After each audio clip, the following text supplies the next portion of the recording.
ಕುಮಟಾ ತಾಲೂಕಿನ ಮಿರ್ಜಾನ್ ಮುಗ್ವೇಕನವಾಡಿಯ ಅರ್ಧ ಎಕರೆ ಹೊಲದಲ್ಲಿ ಪ್ರಗತಿಪರ ರೈತ ಶಾಂತಾರಾಮ್ ನಾಯ್ಕರು ಬೆಳೆದ ಕಬ್ಬಿನಿಂದ ಸಾವಯವ ಬೆಲ್ಲ ಉತ್ಪಾದಿಸುವ ಆಲೆಮನೆಗೆ ಗ್ರಾಹಕರು ದಂಡು ಹರಿದು ಬರುವಂತಾಗಿದೆ.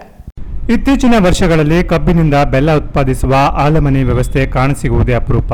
ಅಂಥದ್ರಲ್ಲಿ ಕುಮಟಾ ತಾಲೂಕಿನ ಮಿರ್ಜಾನ್ ಮುಗ್ವೇಕನವಾಡಿಯ ಅರ್ಧ ಎಕರೆ ಹೊಲದಲ್ಲಿ ಪ್ರಗತಿಪರ ರೈತ ಶಾಂತಾರಾಮ್ ನಾಯ್ಕರು ಸಾವಯವ ಗೊಬ್ಬರ ಬಳಸಿ ಕಬ್ಬು ಬೆಳೆದು ಈಗ ಕಟಾವಿಗೆ ಸಿದ್ಧಗೊಂಡಿದೆ. ಆ ಸಾವಯವ ಕಬ್ಬಿನಿಂದ ರಸ ತೆಗೆದು ಅದನ್ನು ಕಾವಲಿಯಲ್ಲಿ ಹಾಕಿ ಹದವಾಗಿ ಕುದಿಸುತ್ತಲೇ ಬೆಲ್ಲ ಉತ್ಪಾದಿಸುವ ಆಲೆಮನೆಯಲ್ಲಿ ಬೆಲ್ಲದ ಘಮಘಮ ಸುವಾಸನೆ ಪಸರಿಸಿದೆ. ಕಬ್ಬು 1 ವರ್ಷದ ಬೆಳೆಯಾಗಿದ್ದರಿಂದ ನೆಲ ಉತ್ತಿ ಬೀಜ ಬಿತ್ತಿ ಕಬ್ಬು ಸಮೃದ್ಧಿಯಾಗಿ ಬೆಳೆಯುತ್ತಲೇ ನರಿ ಹಂದಿಗಳಿಂದ ರಕ್ಷಿಸಲು ಹರಸಾಹಸ ಪಡಬೇಕಾಗಿದೆ. ಆಲೆಮನೆಯಲ್ಲಿ ಕಬ್ಬು ಕುಡಿದು ರಸ ತೆಗೆದು ಬೆಲ್ಲ ತಯಾರಿಸುವವರೆಗೂ 7-8 ಜನ ಕಾರ್ಮಿಕರ ಸಹಾಯ ಬೇಕು. ಇಂದಿನ ದುಬಾರಿ ದುನಿಯಾದಲ್ಲಿ ಕಾರ್ಮಿಕರ ಸಂಬಳವು ದುಪ್ಪಟ್ಟಾಗಿದ್ದರಿಂದ ಬೆಳೆದ ಬೆಳೆಗೆ ಕನಿಷ್ಠ ಲಾಭಾಂಶ ಪಡೆಯಲು ಹೆಣಗಾಡಬೇಕಾಗಿರುವುದರಿಂದ ಈಗ ಗ್ರಾಮೀಣ ಭಾಗದಲ್ಲಿ ವಿಜೃಂಭಿಸುತ್ತಿದ್ದ ಆಲೆಮನೆಗಳು ಕ್ರಮೇಣ ಕಣ್ಮರೆಯಾಗುತ್ತಾ ಸಾಗಿದೆ. ಕಳೆದ ವರ್ಷ ಅಗತ್ಯಕ್ಕಿಂತ ಹೆಚ್ಚಿನ ಮಳೆಯಾಗಿದ್ದರಿಂದ ಕಬ್ಬಿನ ಇಳುವರಿ ಕಡಿಮೆಯಾಗಿದೆ. ಗ್ರಾಮೀಣ ಭಾಗದ ಜನತೆಗೆ ಪರಿಶುದ್ಧ ಕಬ್ಬಿನ ಹಾಲು ಹಾಗೂ ಬೆಲ್ಲವನ್ನ ನೀಡಬೇಕೆಂಬ ಸದುದ್ದೇಶದಿಂದ ಪ್ರಗತಿಪರ ರೈತ ಶಾಂತಾರಾಮ್ ನಾಯ್ಕ್ ಕಳೆದ 5 ವರ್ಷಗಳಿಂದ ಆಲೆಮನೆ ಆರಂಭಿಸುತ್ತಿದ್ದಾರೆ. ಕಬ್ಬಿನ ಜೊತೆಗೆ ಜೋಳ, ತರಕಾರಿ, ತೆಂಗು, ಅಡಿಕೆಯ ಬೆಳೆಯನ್ನ ಬೆಳೆಸಿರುವ ಇವರು 1 ಕೆಜಿ ಬೆಲ್ಲಕ್ಕೆ 180 ರೂಪಾಯಿ ಹಾಗೂ 1 ಲೀಟರ್ ಕಬ್ಬಿನ ರಸಕ್ಕೆ 50 ರೂಪಾಯಿ ನಿಗದಿಪಡಿಸಿದ್ದಾರೆ. ಕಬ್ಬಿನ ಬೆಳೆಯಿಂದ ಲಾಭಾಂಶವಿಲ್ಲದಿದ್ದರೂ ಆಲೆಮನೆ ಜೀವಂತವಾಗಿರಿಸಬೇಕೆನ್ನುವುದೇ ತಮ್ಮ ಉದ್ದೇಶವೆನ್ನುತ್ತಾರೆ. ಈ ಸಾರಿ ಮಳೆ ಜಾಸ್ತಿಯಿಂದ ಕಬ್ಬಿನ ಇಳುವರಿಯಲ್ಲಿ ಸ್ವಲ್ಪ ಕಡಿಮೆ ಆಗಿದೆ ಬೆಳೆ. ಆದರೂ ಅಡ್ಡಿಲ್ಲ. ನಾವು ಸಂಜೀವಿನಿ ಕಬ್ಬು ಮಾಡ್ತಾ ಇದ್ದೇವೆ.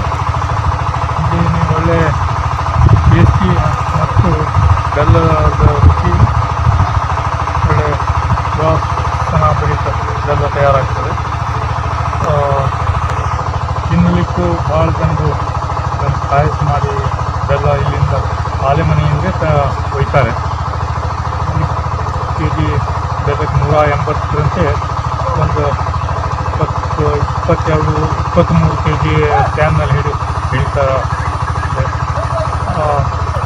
23 ಕೆಜಿ ಬೆಲ್ಲಕ್ಕೆ ಸುಮಾರು 3,800 ರೂಪಾಯಿ ದರ ನಂತರ ತೊಗೊಂಡು ಹೋಗ್ತಾರೆ.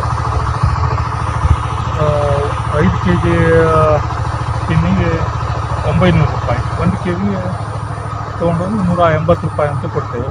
ಹಾಲು, ಕಬ್ಬಿನ ಹಾಲು ರಸ 50 ರೂಪಾಯಿ ಲೀಟರಿಗೆ. ಹೀಗೆ ಕೇಳಾಗ್ತಾ ಉಂಟು. ಹಾಗಾಗಿ ಇವರಿಗೆ ವಯಸ್ಸಾಗುತ್ತಲೇ ವಿದೇಶದಲ್ಲಿ ಕೈತುಂಬ ಸಂಬಳ ಪಡೆಯುತ್ತಿದ್ದ ಮಗ ರಾಜೇಶನಿಗೆ ರೈತಾಪಿ ಕೆಲಸದ ಜವಾಬ್ದಾರಿ ವಹಿಸಿದ್ದಾರೆ. ಮುಂಜಾನೆ 5 ಗಂಟೆಯಿಂದ 10 ಗಂಟೆಯವರೆಗೆ, ಸಂಜೆ 4ರಿಂದ 8 ಗಂಟೆಯವರೆಗೆ ಆಲೆಮನೆ ಕೆಲಸ ಆರಂಭವಾಗುತ್ತದೆ. ಕಬ್ಬಿನ ರಸ ತೆಗೆಯಲು ತಾಜಾ ಬೆಲ್ಲ ಉತ್ಪಾದಿಸಲಾಗುತ್ತಿದೆ. ಕಳೆದ 1 ವಾರದಿಂದ ಆಲೆಮನೆ ನಡೆಯುತ್ತಿದ್ದು ಬೆಲ್ಲ ಖರೀದಿಸಲು ಗ್ರಾಹಕರ ದಂಡು ಹರಿದು ಬರುವಂತಾಗಿದೆ. Canara plus news, Kumta.